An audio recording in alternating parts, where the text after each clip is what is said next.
നമ്മൾ പലതരത്തിലുള്ള വട ഉണ്ടാക്കുന്നുണ്ട്. അപ്പോൾ ഇന്നത്തെ ഈ ഒരു സ്പെഷ്യൽ വട എന്ന് പറയുന്നത് ചെറുപയർ കൊണ്ടുള്ള വടയാണ്. അപ്പോൾ നമ്മൾ ചെറുപയർ കൊണ്ട് നല്ല ക്രിസ്പി ആയിട്ടുള്ള നല്ല മൊരുമരാന്ന് മൊരിഞ്ഞിട്ടുള്ള ഒരു വടയാണ് ഉണ്ടാക്കാൻ പോണത്.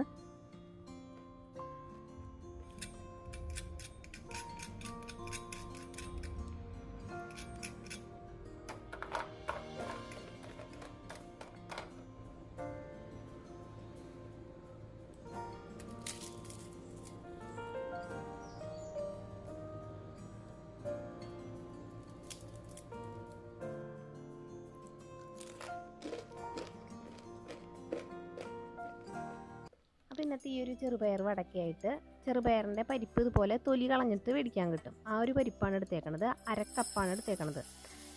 ഇത് നമുക്ക് നന്നായിട്ടൊന്ന് കഴുകിയിട്ട് വെള്ളമൊഴിച്ച് 2 മണിക്കൂർ കുതിർക്കാനായിട്ട് മാറ്റി വയ്ക്കാം. അപ്പോൾ ഈ ഒരു അളവിൽ 1/2 കപ്പിൽ ഞാൻ നെല്ലിക്ക വലിപ്പത്തിലുള്ള വടകളാണ് കേട്ടോ. 18 എണ്ണമാണ് ഉണ്ടാക്കിയേക്കണത്. അപ്പോൾ നിങ്ങൾക്ക് കൂടുതൽ വേണമെങ്കിൽ അതിനനുസരിച്ചിട്ട് ഉണ്ടാക്കാം. അപ്പോൾ ഇതിന് നമുക്ക് മൂടി വയ്ക്കാം കേട്ടോ. നന്നായി കഴിയാൻ ശേഷം ഇതുപോലെ 2 മണിക്കൂർ ഒന്ന് കുതിരട്ടെ. ഇപ്പോൾ ഇത് നന്നായിട്ട് കുതിർന്ന് വന്നിട്ടുണ്ട്. ഇനി നമുക്ക് ഈ വെള്ളമൊക്കെ ഒന്ന് വാർത്തിട്ട് മിക്സി ജാറിലേക്ക് ഇട്ട് ഇതിനെ ഒന്ന് അരച്ചെടുക്കാം. അപ്പോൾ ഇത് അരയ്ക്കുമ്പോൾ പ്രത്യേകം ശ്രദ്ധിക്കണം, തീരെ വെള്ളം ഒഴിക്കാതെയാണ് നമ്മളിത് അരച്ചെടുക്കുന്നത്. കാരണം ഈ ചെറുപയറിൽ തന്നെ ഇത് അരയാനുള്ള വെള്ളം ആവശ്യത്തിനുണ്ട്. അത്ര തന്നെ മതി. ഇത് നമുക്ക് ഒരു പൾസ് മോഡിലിട്ടിട്ട് ഒരിത്തിരി തരിതരിപ്പായിട്ടൊന്ന് 2-3 വട്ടം ഒന്ന് കറക്കിയെടുത്താൽ മതിയാവും.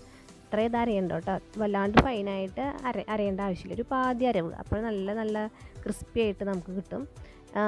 പിന്നെ ഇനി നമുക്ക് ഇതിലേക്കുള്ള ചേരുവകൾ ചേർക്കാം. ഇത് നമുക്കൊരു ബൗളിലേക്ക് മാറ്റി വയ്ക്കാം. ഇനി ഇതിലേക്ക് ചേർക്കേണ്ടത് ഈ ഒരു 1/2 കപ്പിലേക്കാണ് ഞാൻ കാണിക്കുന്നത്. നിങ്ങൾ 1 കപ്പ് എടുക്കുന്നുണ്ടെങ്കിൽ അതിനനുസരിച്ചിട്ട് കൂട്ടിയെടുക്കുക കേട്ടോ. ഈ മസാലകളെല്ലാം ഒരു 1/4 ടീസ്പൂൺ പെരിഞ്ജീരകമാണ് ഇട്ടേക്കണത്. പിന്നെ ഇതിലേക്ക് ചേർക്കേണ്ടത് സാധാരണ നമ്മുടെ നല്ല ജീരകല്ലേ, അത് ഒരു 1/4 ടീസ്പൂൺ ഇട്ട് കൊടുക്കാം. പിന്നെ ഒരു ചെറിയ സൈസ് സവാള നല്ല പൊടിയായിട്ട് അരിഞ്ഞിട്ട് ഇട്ട് കൊടുക്കുക. സവാള എത്രയും അരിയുന്നോ അത്രയും ടേസ്റ്റ് ഉണ്ടാവും. പിന്നെ പച്ചമുളക് നല്ല എരിവിലുള്ളത് ഒരെണ്ണം നന്നായിട്ട് പൊടി അരിഞ്ഞിട്ട് കൊടുക്കുക. ഇഞ്ചി വെളുത്തുള്ളി പേസ്റ്റ് 3/4 ടീസ്പൂൺ ഇട്ട് കൊടുക്കാം. ചെറുപയറല്ലേ, കുറച്ച് അധികമായിട്ട് ഇരുന്നോട്ടെ. പിന്നെ 2 ടേബിൾ സ്പൂൺ പൊടിയായി അരിഞ്ഞ മല്ലിയിലയും 2 കതിരി വേപ്പില ഇതുപോലെ ചെറിയ പീസുകളായിട്ട് കട്ട് ചെയ്തിട്ട് തന്നെ ഇട്ട് കൊടുക്കാം. ഇതിലേക്ക് എരിവിനായിട്ട് കുത്തിപ്പൊടിച്ച മുളക് പൊടി 1/2 ടീസ്പൂൺ ഇട്ട് കൊടുക്കാം. 2 ടീസ്പൂൺ കാശ്മീരി ചില്ലി പൗഡർ ഇട്ട് കൊടുക്കുന്നുണ്ട്. അപ്പോൾ ഒരു നല്ലൊരു കളറും കിട്ടും. പിന്നെ ഒരു 1/4 ടീസ്പൂൺ മഞ്ഞൾപ്പൊടി ചേർത്ത് കൊടുക്കാം. പിന്നെ 1/2 ടീസ്പൂൺ മല്ലിപ്പൊടിയും പിന്നെ 1/2 ടീസ്പൂൺ ഗരം മസാലയോ ചിക്കൻ മസാലയോ എന്താ കയ്യിലുള്ളതെന്ന് വെച്ചിട്ടുണ്ടെങ്കിൽ അത് ഇട്ട് കൊടുക്കുക. പിന്നെ നല്ലൊരു ക്രിസ്പിനെസ്സിനായിട്ട് നമുക്ക് 2 ടീസ്പൂൺ അരിപ്പൊടിയാണ് കേട്ടോ ചേർത്ത് കൊടുക്കുക. പിന്നെ ഇതിലേക്ക് ആവശ്യത്തിനുള്ള ഉപ്പും കൂടെ ചേർത്ത് കൊടുക്കുക. ഞാൻ അവിടെ 1/2 ടീസ്പൂണാണ് ചേർത്തേക്കുന്നത്.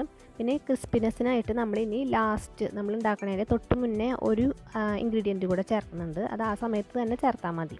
ഇനി ഇത് നമുക്ക് വെള്ളം ഇല്ലാതെ തന്നെ നന്നായിട്ട് മിക്സാക്കി എടുക്കുക. ആ സവാളയിലത്തെ എല്ലാം വെള്ളം ഇതിലേക്ക് ഇറങ്ങി വരും കേട്ടോ. അപ്പോൾ ഒരു തുള്ളി പോലും വെള്ളം വേറെ നമ്മൾ ചേർക്കേണ്ട ആവശ്യമില്ല, അരയ്ക്കുമ്പോഴായാലും മിക്സ് ചെയ്യുമ്പോഴായാലും. അപ്പോൾ അതിങ്ങനെ മാറ്റി വെച്ചിട്ടുണ്ട്.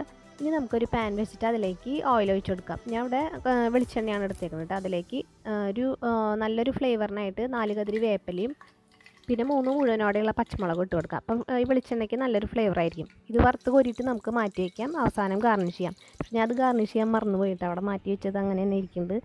ഇനി നമുക്കിതിലേക്ക് ലാസ്റ്റായിട്ട് 1 ടേബിൾ സ്പൂൺ റവയാണ് ചേർത്ത് കൊടുക്കുന്നത്. അപ്പോൾ ഇത്തിരി കൂടി നല്ലൊരു ക്രിസ്പിനെസ് നമുക്ക് കിട്ടും. ഈ ലാസ്റ്റ് ടൈമിൽ ഇങ്ങനെ ചേർത്തിട്ട് മിക്സാക്കി ഇതുപോലെ ചെറിയ ഉരുളകളാക്കാം. ഞാൻ ഇപ്പോൾ ഇവിടെ ഷേപ്പ് ഒന്നും ആക്കണില്ല. നിങ്ങൾക്ക് ഷേപ്പ് ആക്കണമെങ്കിൽ ഷേപ്പ് ആക്കിയിട്ട് ഇതുപോലെ എണ്ണ ഒന്ന് ഫ്ലെയിം ലോ ആക്കി കൊടുക്കണം കേട്ടോ. ഇടുന്ന സമയത്തും ഇത് ഫ്രൈ ചെയ്ത് കഴിയുന്ന വരെയും ഫ്ലെയിം ലോവിൽ തന്നെ ഇട്ടിട്ട് തിരിച്ച് മറിച്ചിട്ടിട്ട് ഒന്ന് ഫ്രൈ ആക്കി ഇട്ട് കഴിഞ്ഞാൽ നല്ല ബ്രൗൺ ഷെയ്ഡ് വരുന്നത് വരെ ഒന്ന് ഫ്രൈ ആക്കി ഇട്ട് കഴിഞ്ഞാൽ നല്ല മുരിഞ്ഞ അടിപൊളി ടേസ്റ്റുള്ള വട റെഡി ആയിട്ടുണ്ട്.